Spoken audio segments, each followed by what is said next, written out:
So, it's called the Sermon on the Mount, and it starts out with the Beatitudes. The mountains in the Bible had a special kind of significance. Can anyone remember any of the significant mountains in the Bible?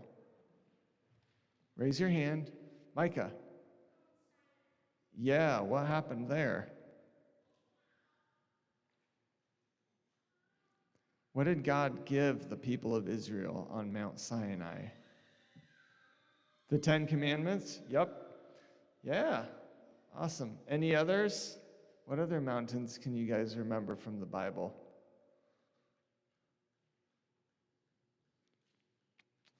How about Mount Carmel? Does anyone remember what happened with the prophet Elijah on Mount Carmel? God displayed amazing, miraculous power to the prophets of Baal, and by burning up the altar and everything on the altar that the prophet had prepared. So mountains are significant in the Bible, and here we have Jesus standing on this high place. Now, it's not like a mountain like a 13,000-foot peak or something like that. It's right next to the Sea of Galilee where Jesus was, but it is this high place overlooking the Sea of Galilee, and God is about to bring heaven down to earth again in a unique way, and Jesus is going to say some things that are going to turn some things upside down from the ways that people had been thinking. And Jesus starts out with the Beatitudes, is what they have become known to be called.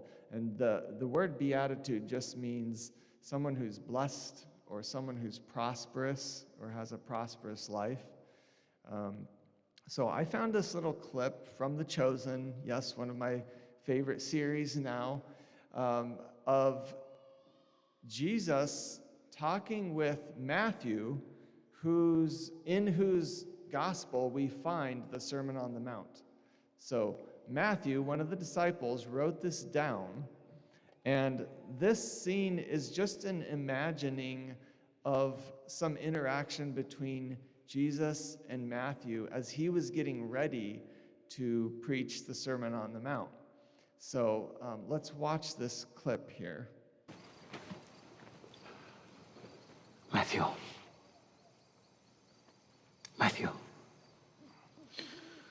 Rabbi. I've got it. The opening? Yes. What is it? A map. The what? Directions where people should look to find me. Okay, give me a moment.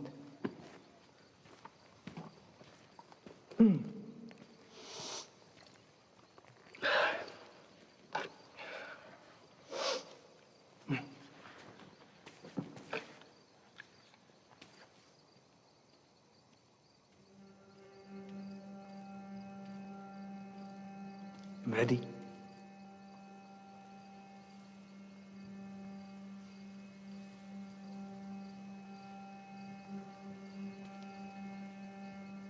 Rabbi?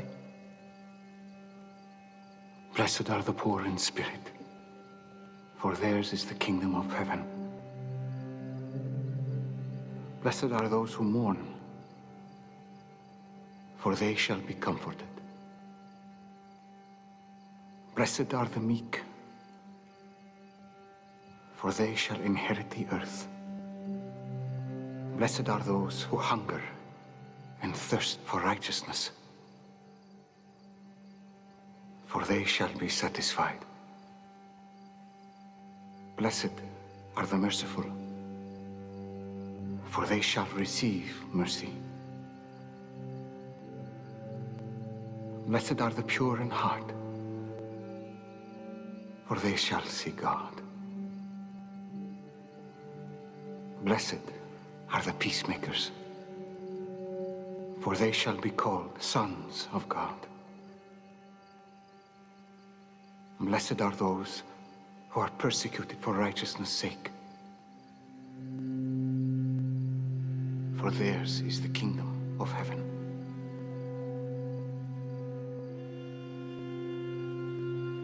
Blessed are you when others revile you and persecute you and utter all kinds of evil against you falsely on my account. Rejoice and be glad, for your reward will be great in heaven.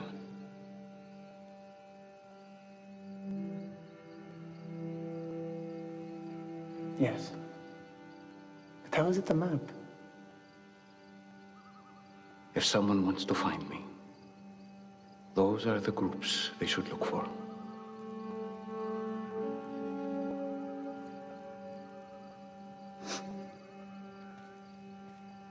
And then? You are the salt of the earth.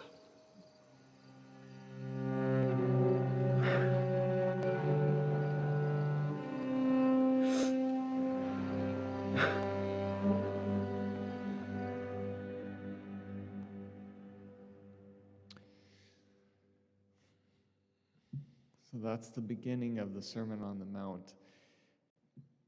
It's interesting. Micah, do you remember what the Ten Commandments were all about? What was God telling people? What people were supposed to do? It was a list of do's and don'ts, wasn't it? It's interesting here that Jesus doesn't do that. Instead, he talks about the people or the person that is blessed.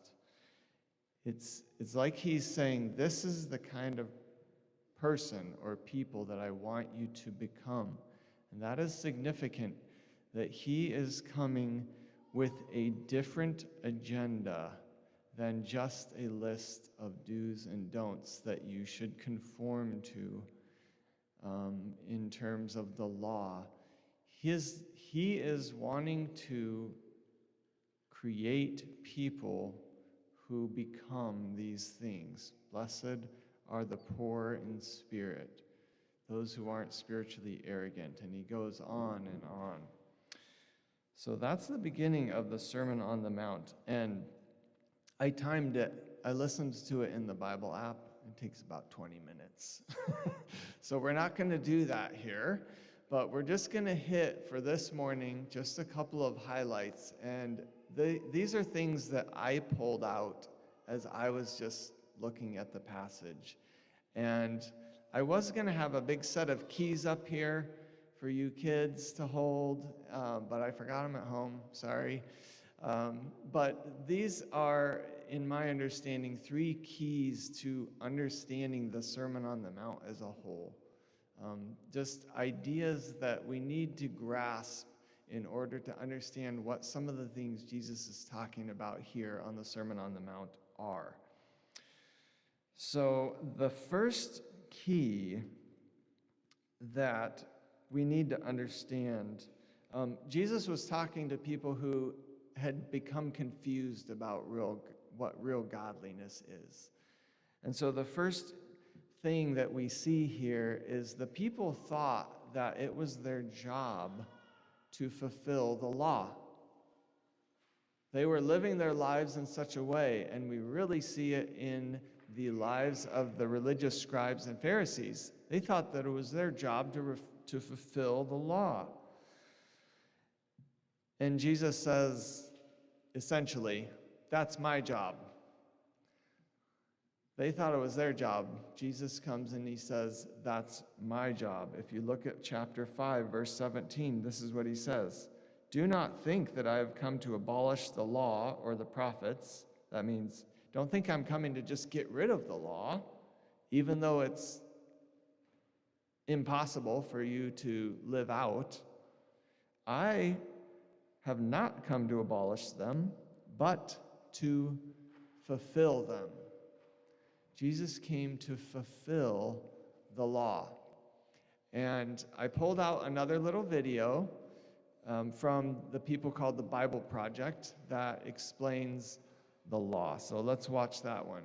You're most likely familiar with the 10 Commandments in the Bible, stuff we generally take as good advice. Don't murder, don't steal, honor your parents, the list goes on. And those are just the first 10. There are actually a total of 613 commands, all given to ancient Israel, found in the first 5 books of the Bible, which in Hebrew are called the Torah. Now, the word Torah is usually translated in English as the law, because it has all of these laws in it. And as you read through them, you wonder, am I supposed to obey some of these, all of these? I mean, what's the purpose of the law? Well, that translation is kind of confusing because while the Torah has laws in it, the book itself is fundamentally a story about how God is creating new kinds of people who are fully able to love God and love others. And when Jesus taught about the Torah, he said that he was bringing that story to its fulfillment. So walk me through the story and how it's fulfilled. So the story begins with God creating humanity who rebels. And God chooses Abraham to bless all of the nations through his family, who end up in slavery down in Egypt, and so God rescues them. Then at Mount Sinai, God makes a covenant with Israel, like an agreement. And all of the laws that Moses gives to Israel are the terms of that agreement. They're like a constitution. And so some of the laws, they're about rituals and customs that set Israel apart from the nations. Other laws are about social justice or morality. And by following these, Israel would show the other nations what God is like. Okay, so the rest of the Torah is just the complete list of laws that Moses gives Israel? No, the rest of the Torah just continues the story. And the 613 commands are only a selection from that original constitution. And even these have been broken up and placed at strategic points within the story. Now pay attention, because you'll see a really clear pattern. Moses gives the first laws to Israel. Yeah, don't worship other gods, don't make idols. And then right after that, there's a story of Israel breaking those very laws. Yeah, they worship the golden calf. And so Moses gives some more laws, and then you get more stories of rebellion. Some more laws, rebellion again, some more laws, more rebellion, and you start to see the point. Right, no matter how many laws, they're just gonna continue to rebel. So at the conclusion of the Torah's story, Moses gives this final speech to Israel as they prepare to go into their new home. And he tells them, you guys, I know that you're not going to follow all of God's laws. You've proven to me that you're incapable. And Moses says the problem is that their hearts are hard and that they're going to need new, transformed hearts if they're ever going to truly follow God's law. And he was right. I mean, the story goes on to recount Israel's total failure. They go into the land, they break all the laws. Right. Now, the next section of books in the Jewish tradition are the 15 books of the prophets, and they reflect back on the story. For example, Ezekiel, he said that if Israel was ever going to obey the law, God's Spirit would have to transform their hard hearts into soft hearts. And Jeremiah said that's when obedience to God's commands wouldn't feel like a duty, but they would be written deep in their hearts. And Isaiah, he promised a future leader, Israel's Messiah, who will lead all of the people in obedience to the law. Now, in Jewish tradition, all of these books together are called the prophets, even the historical books, because they're continuing the story told from the perspective of the prophets. Okay, so we have the law and the prophets, and they're telling one connected story about God's desire to bless the whole world through a people, Israel, who it turns out needs a new heart. Yes, and Jesus saw himself as continuing that story. So he agreed with the law and the prophets when he taught that it's out of the human heart that come the most ugly parts of human nature. It's like the default setting of our hearts is opposed to God's law. But Jesus also said that he came to solve that problem, and in his words, to fulfill the law. So what does he mean there, to fulfill the law? Well, first he said that the demand of all of the laws in the Torah could be fulfilled by what he called the Great Command, that we are to love God and to love others. So that seems pretty easy. I mean, we all want to love. Well, we think we want to love. But Jesus showed how love is far more demanding than we realize. So he quotes the law, do not murder. And he says, yes, not killing someone is a very loving thing to do.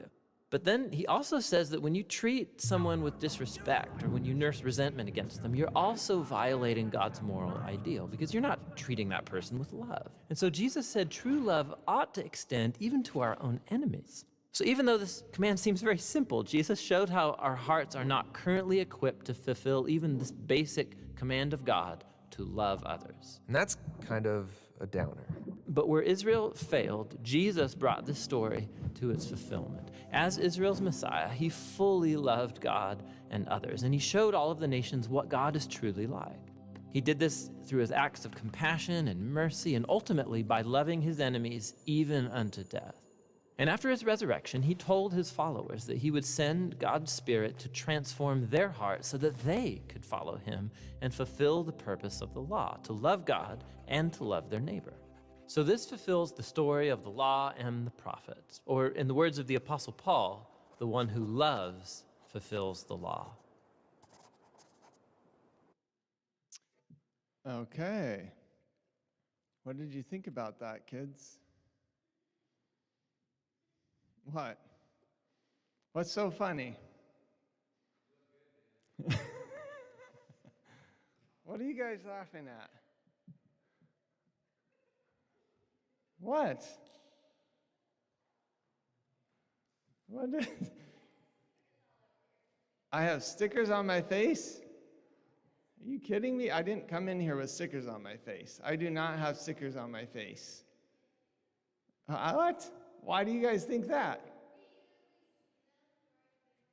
You can see, are you serious? I walked in and I did not have stickers on my face. I am not the kind of person that would put stickers on their face. I wouldn't do that. Okay, okay. Since you guys think I have stickers on my face, what's one way maybe you could prove that to me?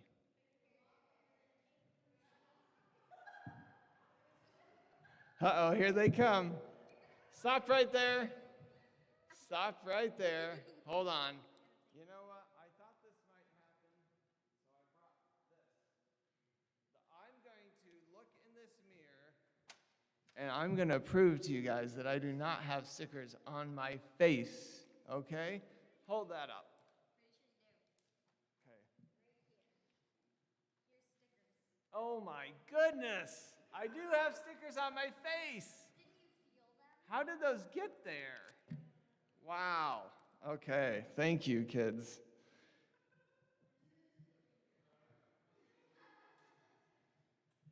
That's my wife's mirror. I don't think she'd be happy if she found out it was broken. So, kids, that is what the law is like.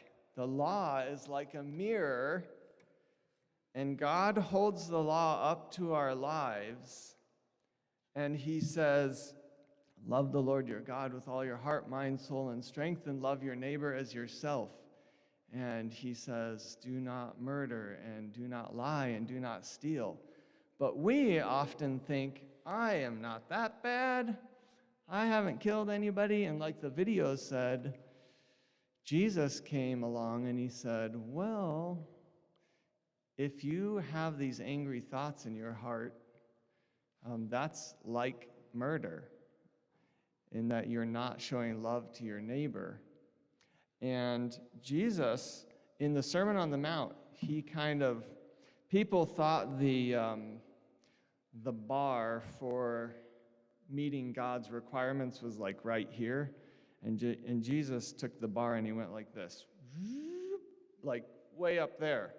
He put the bar like way high, so high that it was an impossible standard to meet. And so the law is really a servant of God to help show us that we cannot meet God's holy, perfect standard in our lives.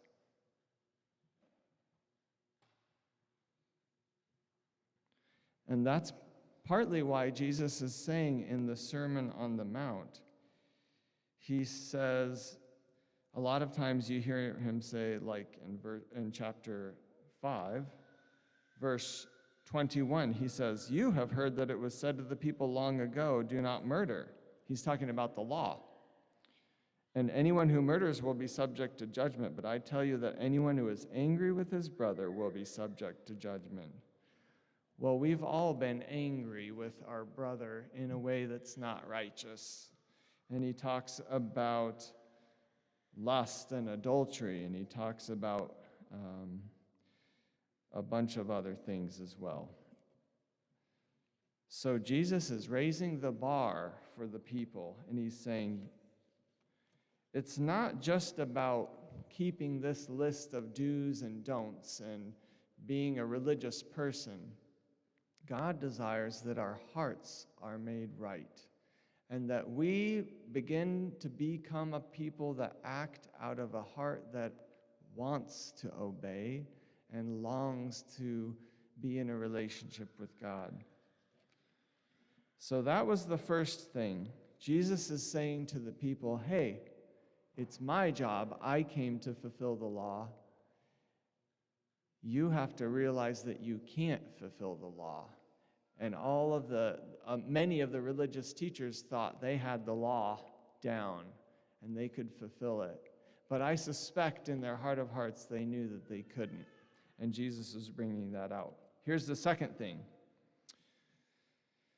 The people thought that loyalty to God wasn't really that important. But Jesus said, you know what? Your rewards reveal your relationship. And what do I mean by that? In chapter 6, 1-4, Jesus says, be careful not to do your acts of righteousness before men, to be seen by them. If you do, you will have no reward from your Father in heaven. Now, if you're standing out on the street corner and there's lots of people around and you're handing out food to people that need it and you're praying for them, are those good things to do? Yeah. But what if you're out on that street corner and you're handing out food and you're giving people things that they need so that other people will think you're a righteous person? Well, that's kind of what Jesus is addressing here. He's addressing people's heart attitudes. And when you do righteous things or good things, but your heart is not right, that means that somebody else besides God is on the throne of your heart. Because if your heart is wanting people to look at you doing good things and say, wow, what a holy and righteous person is that Mr. Daniel? Or what a holy and righteous person is that Josh? Then it's not God on the throne of your heart anymore, it's you. You want people to look at you and say, wow, what a great person, what a great man or woman. And so Jesus, all through the Sermon on the Mount, he points to, where is your loyalty? And people in that day thought, yeah, it doesn't really matter if my loyalty is fully committed to God and his authority and what he says and what he desires. There were religious leaders, especially, that were all about themselves and all about looking good in front of others. So kids, I need you to pay attention again.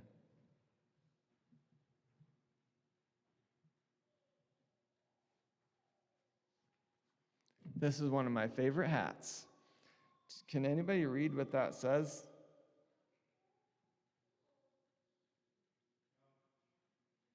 Okay.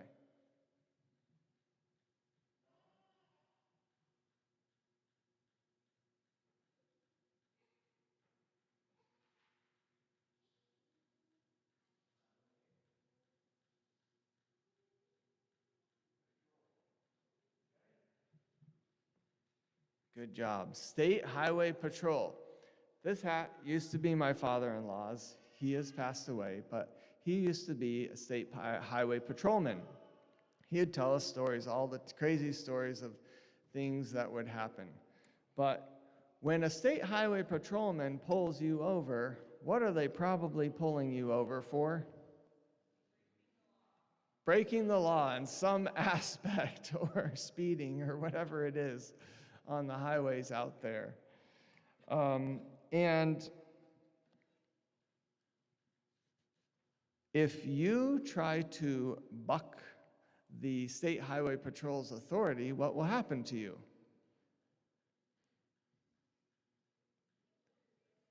You'll probably go to jail and serve some time, right? Yes. And Jesus here in the Sermon on the Mount, he's saying there are these two authorities in life, and he's pointing out God is king. He is a reward giver, but it's interesting in verse, if you follow along after he says, be careful not to do your acts of righteousness before men to be seen by them. If you do, you will have your reward. If you do, you will have no reward from your Father in heaven. So the reward of doing good deeds for other people to look at you and say, wow, what a great person, that's your reward, is the praise and applause of men. But Jesus is saying, and it's interesting here, if you desire for, well, let me ask you, have you guys ever done anything so that your mom and dad will say, wow, good job, that's awesome? I used to do that all the time. Riding a bike, or I made a jump and I said, Dad, check me out on my jump. And then I hit the jump and he's like, whoa, cool, right? That's something that we want, right? Is our mom and dad to say, wow, good job, I'm really proud of you. And Jesus is kind of playing on this good aspect of being in a relationship with someone in your family. God our Father, he's saying, will give you a reward for those things that you do for his honor and for him to say good job, because he desires to be in a personal relationship with us. And so loyalty in that sense is very important. So when we're living our lives for self, that is and we're getting the rewards of someone who's living for self, well, that reveals who the most important relationship is in your life. It's yourself.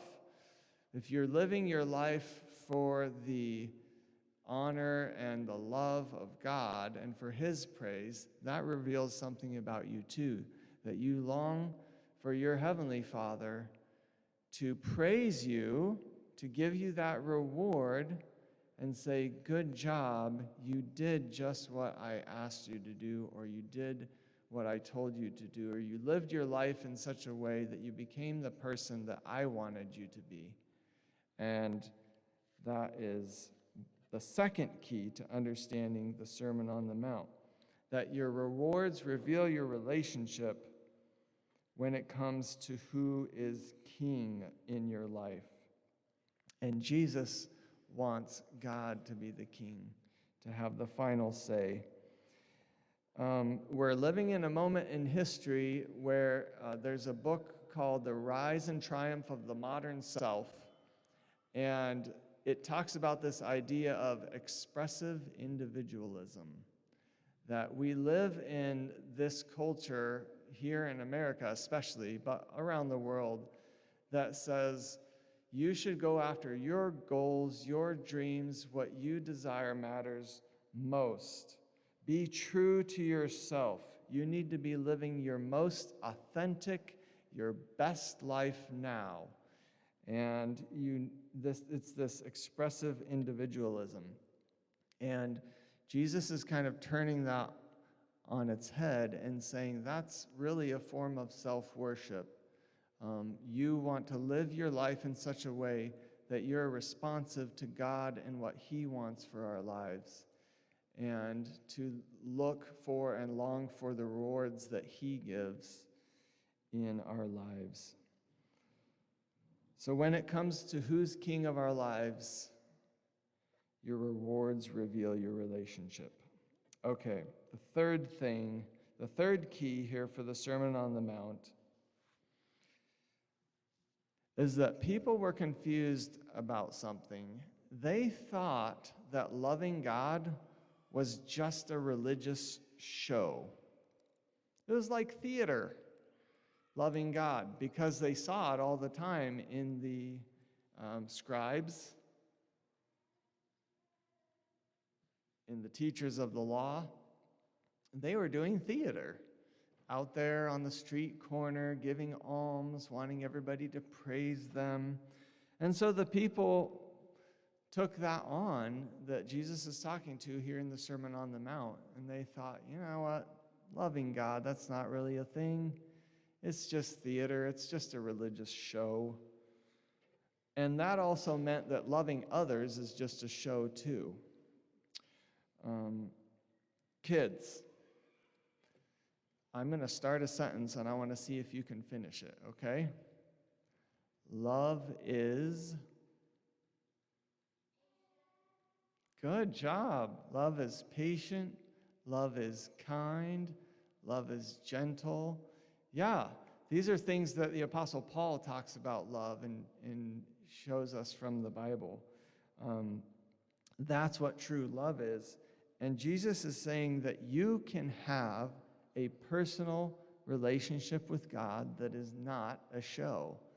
It's not just theater. And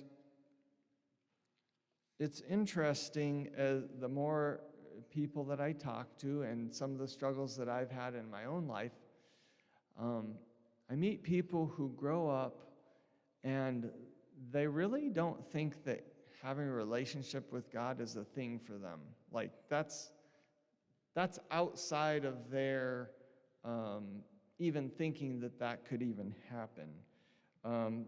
Partly because of a sense of failure and sinfulness, that it's like, God doesn't want anything to do with me. I could never be in a relationship with God. I could never know what loving God is even all about. But the thing is, people will admit that they're still looking for meaning and purpose in their life. And a lot of people will admit that, yeah, they never really felt a connection to God growing up, and they can be confused too, like, why would I even care about having a relationship with God? You can love God. God loves me. It's outside of their existence, but there's still this struggle within for satisfaction and significance and security. And so they throw themselves into relationships, they throw themselves into a career looking for those things without sometimes even knowing that they're looking for those things.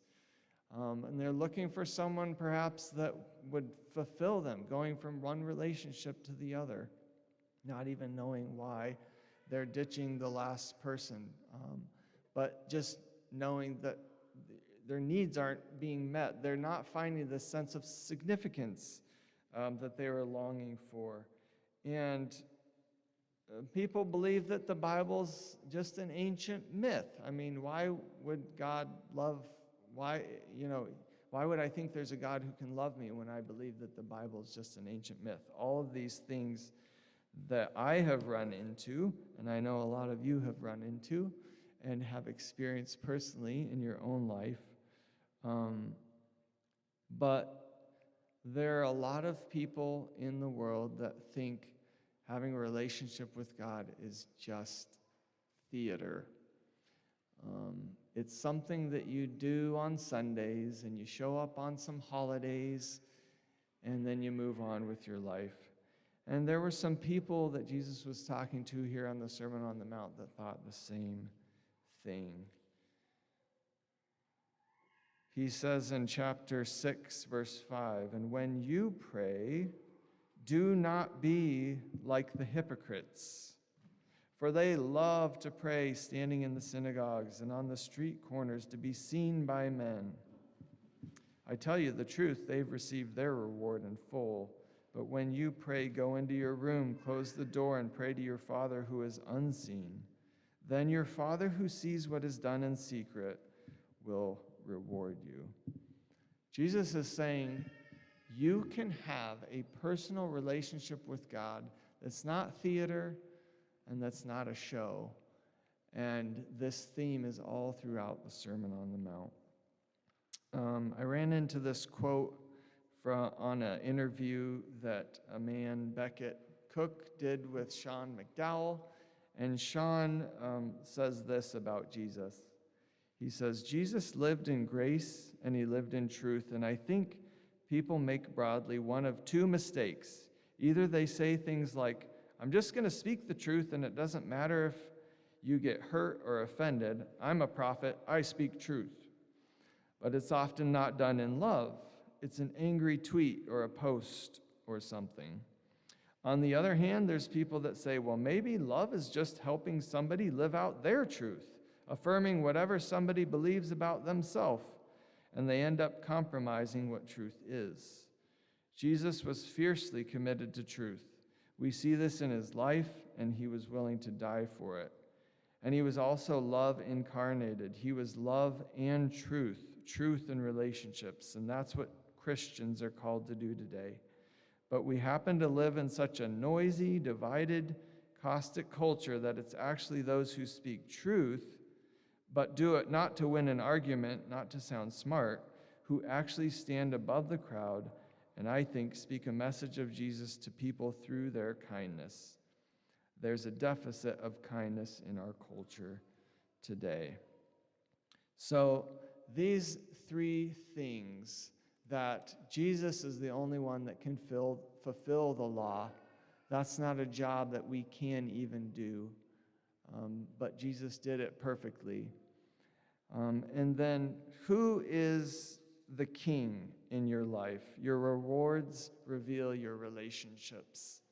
The relationship specifically between you and God, if there is one. And then thirdly, you can have an intimate relationship with God. Loving God isn't just a show. It's not just theater. And these are the things that Jesus talks about in the Sermon on the Mount. And if you can kind of grasp those overall concepts, you begin to understand why he uses some of the analogies he uses. Jesus has a lot of hardballs in the Sermon on the Mount. Things that sound very difficult when you first read them, but underneath there are these realities that he is trying to bring out, and he's trying to get people to see so that they can have this living, personal, intimate relationship with God and become the people who are transformed from the inside out. That is the Sermon on the Mount. So, Lord, as we continue in this sermon series in the next couple of months, we ask that you would do your work in our lives. You would do the work of making us people that are blessed, not because we have become better at putting on a face or making ourselves look good, but because we have received from you the truth and the love that you have to offer. We ask this in your precious name, Jesus. Amen.